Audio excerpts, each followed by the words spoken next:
We're in the so-called mausoleum of Galla Placidia in the city of Ravenna in Italy. When you think about the history of the Roman Empire, you think about the city of Rome. You don't think about Ravenna, but Ravenna played a key role at the end of the Roman Empire. The Roman Empire was in trouble in the 3rd and 4th centuries, that is, 300 years or so after Christ. It had been split, it had been rejoined, it had split again. It was a complicated history. And there were migrating peoples coming into the empire. You might know these as the Ostrogoths, the Visigoths, the Huns. Ultimately, Constantine would move the capital of the empire from Rome to a strategic location in the east, what is now called Istanbul, but which was renamed Constantinople. Before it was Constantinople, it was the Greek town of Byzantium, and that's why we call the culture from the eastern part of the empire Byzantine. The Roman Empire was basically split at this time between traditions that began to develop independently in the East and traditions that began to develop independently in the West. So here we are in the early 5th century, and Galla Placidia was the daughter of the Emperor Theodosius, and Galla Placidia's brother moves the capital of the western part of the Roman Empire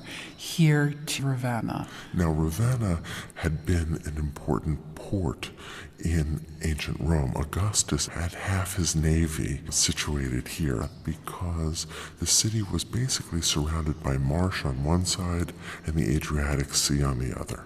Let's talk about Galla Placidia for just a moment because she's amazing. She's the daughter of the emperor who ruled from Constantinople.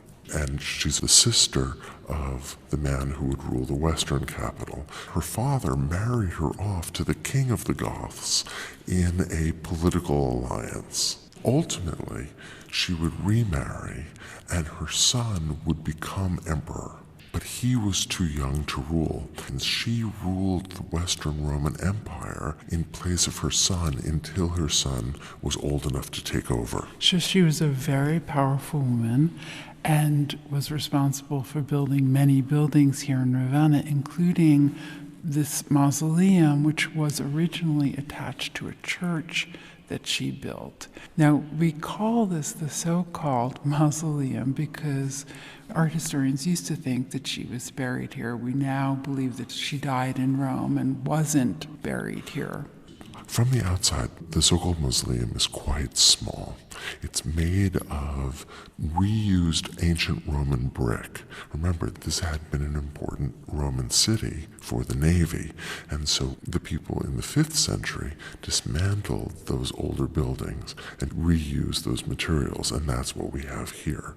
The building used to be taller, but the ground around it rose. But what everyone comes to see is the interior decorations, because outside it really doesn't look like much, but inside it's fabulous. The walls are covered up to about 7 or 8 feet with marble, and then above that, amazing mosaics. This is a rare example where the original mosaics are completely intact.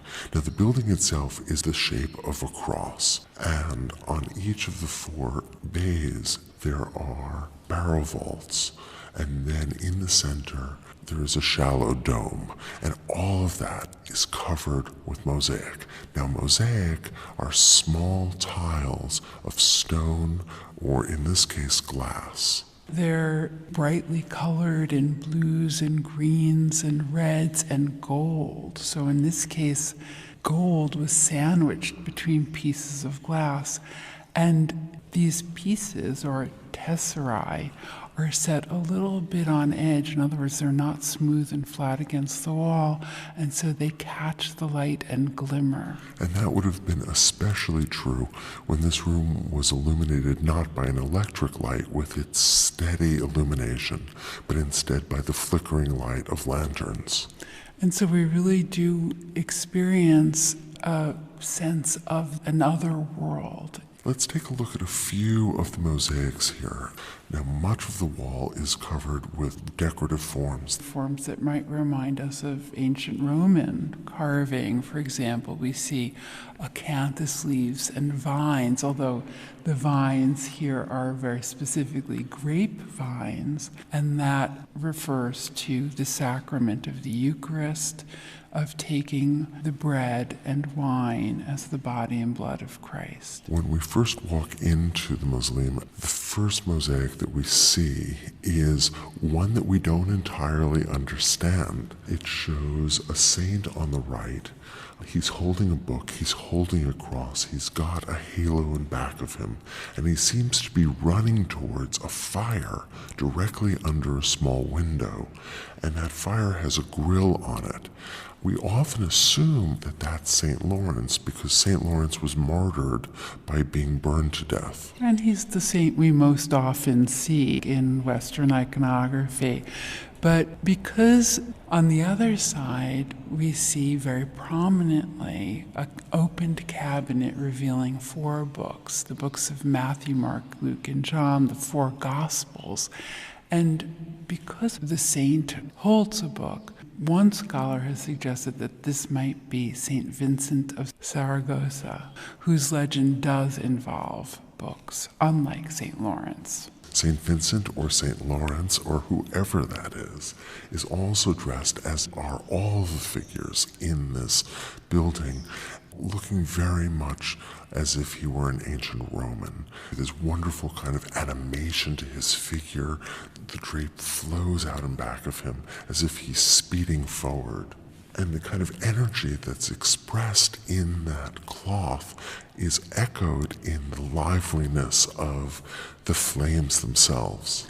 We can see the flames underneath the grill, but we also see their shadow on the wall behind, or what must be the wall behind. It's very difficult to talk about it as a space that makes sense because it's so obviously not very naturalistic. That cabinet doesn't make sense.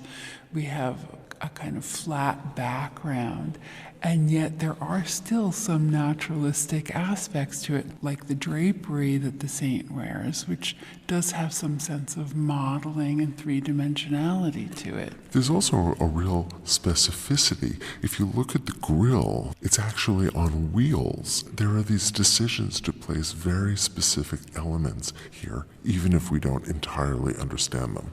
Now, opposite this mosaic, this lunette, is another right over the door, and we don't see it until we turn to leave. And here we see Christ as the Good Shepherd, again looking very ancient Roman to me, although wearing a halo, but turning his body in a very natural way, sitting in a landscape surrounded by sheep. There is that wonderful torsion in that body. It is so classical, and it's such a careful observation of the way that the human body moves. And yet, at the same time, it has the kind of simplification of the body's forms that clearly locate this in the early medieval period. And it's also a very symmetrical image with the figure in the center and 3 sheep on either side. And there is a decorative quality overall. Now, the iconography or the symbolism of Christ being shown as a shepherd comes directly out of the Gospel of John. It's the idea that Christ is leading his flock, leading the faithful, taking care of them. Christ looks unusual. We more normally expect to see him older and with a beard, and here he's young and beardless. It's a beautiful image with those pale greens.